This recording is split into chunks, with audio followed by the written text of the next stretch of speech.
Sheriff, welcome back in. We always appreciate your time sitting with us. Yep, thank you.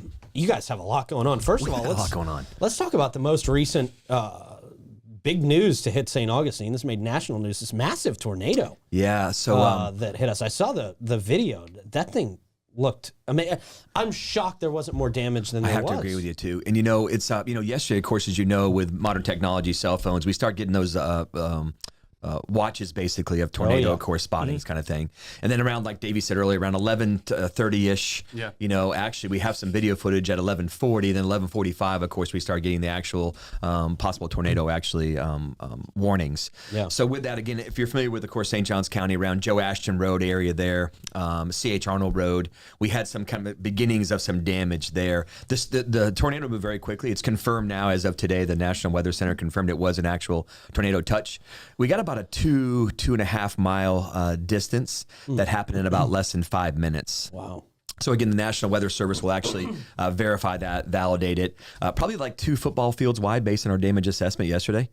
So it started basically again in that area. Of course, now we have some other damage around the county too. There could have been some other, there's a lot of wind going on, a lot of things happening. Yeah. And it basically went through, a little bit of Samara Lakes and then into almost right down the middle of Trailmark subdivision right there by Piccolata the videos Elementary. I saw were out of Trailmark. So of course, as you know, we had our schools locked down. We got Piccolata Crossing there, right on the outside, I guess it'd be the eastern edge of where the tornado was. So a lot of damage, a lot of windows broken, roofs damaged, of course, fences, the PVC fences you see in the news, a lot of outside damage. But for the most part, we had one injury. Chief McGee and I yesterday could not confirm. He did self-transport this person to a hospital, so we never confirmed, of course, what the injury was, but it wasn't life-threatening that we know of. So just, that quick, and our county went upside down, as you know. And I don't want to call us Tornado Alley, but, it seems like we're seeing these more now.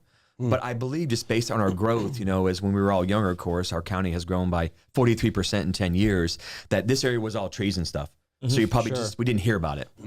So now, of course, yesterday, but the neighborhoods out there were just phenomenal. They were so easy to work with. The neighbors were helping out neighbors yesterday. We had a lot of comments about how quick we responded with our unified command center and got set up. We have a good thing going on here in St. Johns County, and it's not that we're getting better at it. We're getting better at it. With hurricanes, as you know, over the last 10 years, 8 years, we've really, in St. Johns County, figured out this emergency system, of course, and how we respond on emergency management together. So, again, by the grace of God, there's nobody hurt, just property damage. Everything, of course, is replaceable, and we can fix it. So with that, again, we move on, we clean up, and push forward. Yeah. Now, one thing to keep in mind, I'm seeing a lot, and I think you guys put out notice about contractor scams. Yes. Around this time. And people have to be really vigilant because people are going to be showing up in their neighborhoods and asking to do work and asking for money. Absolutely. And, unfortunately, the vultures actually, come to the dead prey kind of thing, just like they do in an animal inside the road. So I hate to say it happens here. We used to call them gypsies back in the day. If you remember, they kind of blow through town, during certain parts of the year and basically take your money or do, substandard work basically with no credentials. So that we're asking you do your homework, do your due diligence, of course, talk to your neighbors, call your insurance company, by right? far. Yeah, your insurance company should be taking care of a lot of this, but they physically were there yesterday. So our deputy sheriffs patrolled throughout the nighttime just in those neighborhoods that were hit. But again, just be careful of the scams, of course, and do your homework, and of course, and go through your insurance companies. That's a good point, Pete. Yeah. Yep. Yeah. Yeah, be cautious of contractors that are asking for deposits and things like that. Yeah, money up front. Don't write a check until you've done your due diligence. Yeah. So I had to laugh yesterday because a lady called me who I coached her son, and she said, Sheriff, got this guy in a dually truck. And I said, look out front and tell me what the dually looks like. She goes, it is all beat up with a temporary tag. I said, this is probably not the contractor you want fixing your roof. Seriously. Yeah. But this is part of the other thing, too, is like we can do it right now. Not a lot of contractors in St. Johns County that are reputable can do it right now. Now, some will actually stop what they're doing to help these victims, of course, of natural disasters. But you got to look out the door a little bit and do a little bit of self kind of observation and go, okay, this doesn't look right, doesn't smell right. It's probably not right. Right. Yeah. No, and it was real bad during Matthew and Irma. Horrible. It was horrible at that time. Oh, yeah. It was really bad. It was really sad. I saw a tree truck company yesterday. It looked reputable to me yesterday from Lake City yesterday. So it's almost like they're storm watching. As soon as these storms hit, they just head that way. But I think they become the masters of it. All the storms we have now in the state of Florida. So just be careful. And of course, last case scenario, if you need to, just call the St. Johns County Sheriff's Office and report, of course, any scams or thing that look illegal. There you go. Easy. Now, also in that area, very recently, you guys had a pretty dramatic police chase. We saw the video of this. I think you guys put out the video of this recently, and that was wild. Kidnapping suspect But you guys were able to track him down and get him. Yeah, so this happened, of course, last Sunday, and right in it was a beautiful day. If you remember, the weather was perfect. It happened on Volano, in the Volano Beach area. Babcock actually, basically kidnapped an ex-girlfriend, and she had made some phone calls that she was concerned for her safety. Our air unit actually saw her in the vehicle where she was waving her arms trying to get out of the vehicle. She eventually disables the vehicle by pushing the stop-start switch kind of thing, and that's where she jumps out, I think, on the power line actually area, if I'm not mistaken. Okay. But anyways, it was a chase all through St. Johns County, which I hate. It's dangerous, but the good thing is with our air unit, the air unit continues the chase, and our units can back off safely, of course, if things get dangerous. So the vehicle ended up being basically abandoned through the car chase at our helicopter unit in a kind of a dense area of some wooded area. And the suspect actually, of course, abandoned the vehicle and took off running. And we lost him for the next 2 days, roughly. We have a detective, Motabali, who's on the United States Marshals task force team. And that's one of those partnerships we have where one detective is assigned to the task force, U.S. Marshals task force team, but we get 12 in return. So for the next 2 days, they went to work looking for him, and they were not going to stop until we found him. And we knew he was going to eventually get sloppy because, he's from the area, per se, between You the definitely counties. saw that in that video, but I have a question. This is the reason why I don't work for you. I would have gone, right into him, head on, but that's not the way to do it. You're trying to salvage the car. What are you thinking? No, it just depends. Of course, you got to take the entire totality of the circumstances of what's going on, of course, and they're probably surveilling them, meaning our Marshals task force is surveilling them. And of course, it looked like you guys were like, okay, we know it. Yeah, keep going there, buddy. We got you. Yeah. Well, there's some points too as well. Of course, we do pit. But there's also times we're just looking to make sure we do have a victim in that car. So there's a lot of things going on that we're trying to figure out is what is the safe way to end this pursuit and not, of course, hurt the victim and, really not hurt the suspect either. But the ultimate goal is not to hurt that victim, anybody else that's innocent. So as you can see, the maneuvering techniques, of course, sometimes it's got to be perfect. Yeah. And our deputies know what they're doing. And sometimes they just back off because it's in the best interest of public safety. Yeah. People around them. I mean, In a neighborhood, you can you just hit got him right into. Well, you actually saw when he's actually heading back up to A1A, and I mean, by the grace of God, once again, he just stops and actually hesitates for a minute before he goes on to A1A. If he didn't stop, we'd have a multiple crash T-bone accident there, where the victim and innocent people that are just driving on the road. So again, you got to sometimes back off. They're talking to the air unit. The air unit's actually relaying to them what's kind of going on the ground. So everybody's kind of commuting, and sometimes you just got to back off and wait for that right opportunity. you're not losing that air unit. You're not getting away from the air unit. No, that was the 1969 one too.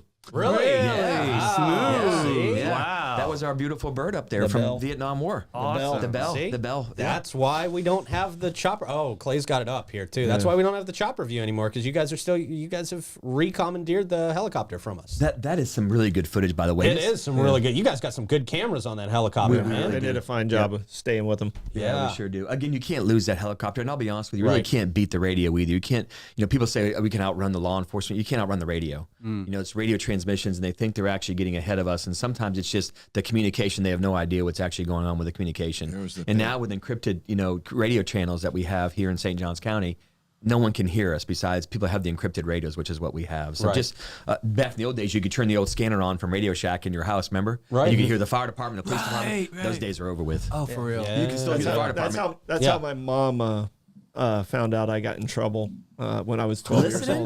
No way. No, the scanner was in my neighbor's house. And my mom was so embarrassed that my neighbor found out before she found out I got in trouble. What's your So version you of were in trouble? more trouble for embarrassing your mom. Yeah, I was in trouble for embarrassing my Oh, mom. 100%. What's the version of Troy Blevins' trouble, though? We were throwing little mutt potatoes, those little wild potatoes. knew it was something We were not good. throwing mutt potatoes at the tires of cars, and I used to do this all the time. I was like 12.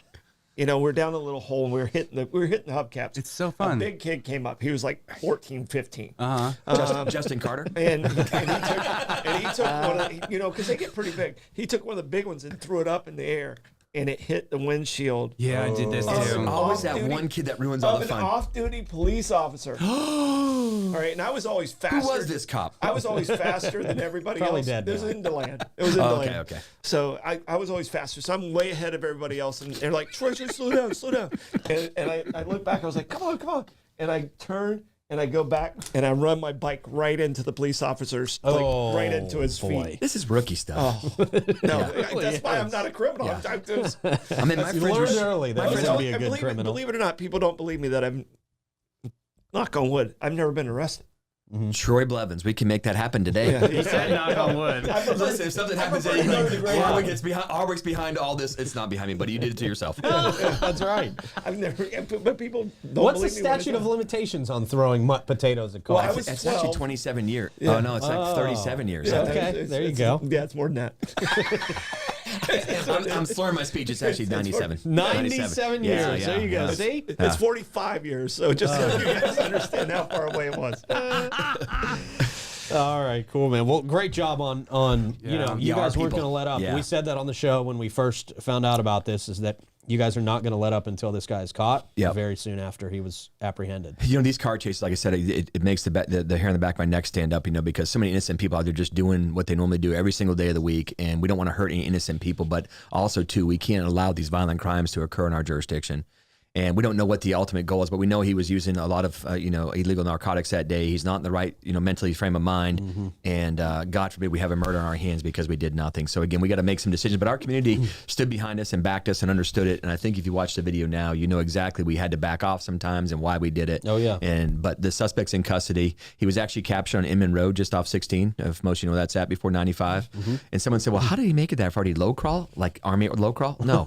I'm sure you got a ride from somebody. I mean, because people know people, of course. And you get picked up and dropped off, but then they start watching the news going, oh, wait a minute, you're wanted? No, buddy. Right. Get out of my car, man. No, on Inman Road. It's a bad place. I mean, who knows? But again, our U.S. Marshals Task Force, we're going to get you. Yeah.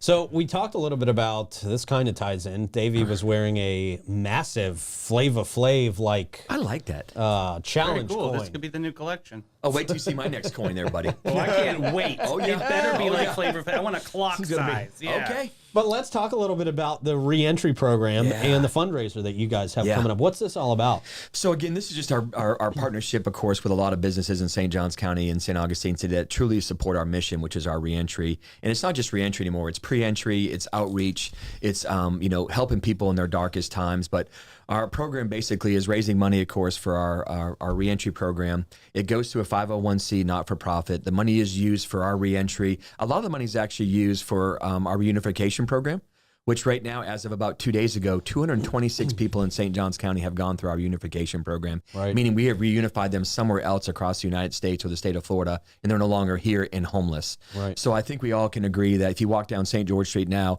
it's nothing like it looked like about a year ago. And I think we're all proud of that with the relationship we share with Chief Gemma Show in the city of St. Augustine, the St. Augustine Business Coalition. And of course, and I always talk about, it's like putting that round peg in that round hole. Sergeant Michael Clark and his crew over there So at the reentry, passionate. all of them over there. Great chat with him, man. Like, by what a great far, human being. Becca and Megan and Rick Ferrero. I mean, that crew over there under the leadership of Lieutenant Melton, they just have really. I mean, we sat down almost 3.5 years ago and said, "This is my vision." It was so cloudy and muddy, and I was like, "I just want to help people at their darkest times, and let's see what it does to recidivism." And then here we are today, with reunifying people back with their loved ones across America. And helping people on St. George Streets clean up in front of their business, not just St. George Street, all around St. Johns County. Yeah. But the other thing, too, is, again, we talk about recidivism. Recidivism is down 10% in St. Johns County in 3 years. It's unheard of across the country, across the state, and just excited that this partnership that we've established, of course, it's not just them, it's you, too. I mean, putting the message out, allowing me to come here today and speak and educate our listeners, and then getting people involved like Saturday night, having a good time, but also raising money, too, as well. Right. I'm sorry. And there's a new law that came into place, and I don't know if you want to talk about that Please. today, but the governor signed a law about the camping law. Yep. What are you guys thinking? I mean, Sure. where you? I mean, I've been in this homeless thing for a I know you long have. time. Yeah. Where are you guys thinking? Where are they going to put them? Sure. How are you guys going to be able to manage this? And I think we're ahead of the game in a lot of other places. We are. And, Troy, it's something, when you read that Florida state statute that's now in the law, be effective, I think it's July 1st, it's not really good for St. Johns County, or not really helping St. Johns County, because I feel like we are ahead of the game. What it is helping is areas like Orlando and Tampa and St. Pete and Clearwater in southern, Florida, where they're having these encampments basically on public property of individuals, of course, that have basically established residency per se. So with that, again, what we decided to do was we had a meeting this past week with the city of St. Augustine. There were some stakeholders that were not there that had another meeting that couldn't be there. So we rescheduled that meeting. I got to have the mayor there. I got to have the city of St. Augustine city manager, the chief of police, their legal counsel there. And then I got to have, of course, our county attorney there too, because we've got to walk through this together and make sure we're lockstep and that we're side by side on this and that we're interpreting it correctly. Yeah. So the city of St. Augustine, of course, already has a ordinance in place about camping. But the problem is there's a kind of a funky agreement that they have those 8 beds at St. Francis Society. 8, but when it fills correct. up. It actually lifts that. So if they fill those 8 beds with some homeless people, the other people that night, since there's no beds left, are technically exempt from sleeping in public. So we just got to get through this and kind of educate ourselves on it. We don't have a big problem in the county of Jacksonville, the unincorporated areas. I'm sorry, of St. Johns County, the unincorporated areas. But we got to work together and make sure that we're all, because if you read that correctly, someone can sue us for not providing adequate spaces. So I met with Mike Davis about it, of course, with Home Again St. John's opening up again. You've got to provide services, but they put the omniscience on Department of Children and Families. They're the enforcing entity. They're the enforcing arm of this statute, which I don't agree with. I don't understand. It's going to fall on us. So we got some cleanup to do before we start enforcing it. Some educational piece needs to be done. Of course, we educate people out there, but we don't have quite do we have a homeless issue? Yes, but not like the rest of this country and state. Yeah, we house 12 or 10, 2 are already there. We housed 10 veterans last month. Yeah. With impressive. the Veterans Village. But I mean, that doesn't help this situation in any way, shape, or form. I mean, and as soon as we saw it, we're like, where is that going to be? And if I'm not mistaken, too, Home Again St. John's is going to have, is it 8 or 4 duplexes? We'll have eight apartments on State Road 16 also. So that house 2 per. 2 per. So 16 people. Yeah, 16 people will be able to stay there. But that's where our United Service Center is going to be. And not only the housing component, that's where they'll be able to get their shower, get their mail, get an address, pick up checks there. Because a lot of these guys are on disability and they don't even have a place to pick up a check. Right. So, so that's what State Road 16 is all about. And then the Veterans Village is going to house 20, but there's some couples that are veterans that are staying there also. Right. So it's more than 20 at Veterans Village. And then I know, a former city manager, John Regan, had an initiative too that he was starting right there at Dixie and behind Winn-Dixie, Dixie and 207. And I believe the city's moving forward with that drop-in day center, basically. Yeah, they've cleared the space. They've knocked down a building. They're doing some good stuff over there. And but this one got sprung on us like, okay, now take care of it. Do it. And, it's the old state mandate that hits you right in the face, and it's going to fall on law enforcement. I know it is. Yeah, we just got to educate ourselves, and we do things a lot better in St. Johns County. I believe we do.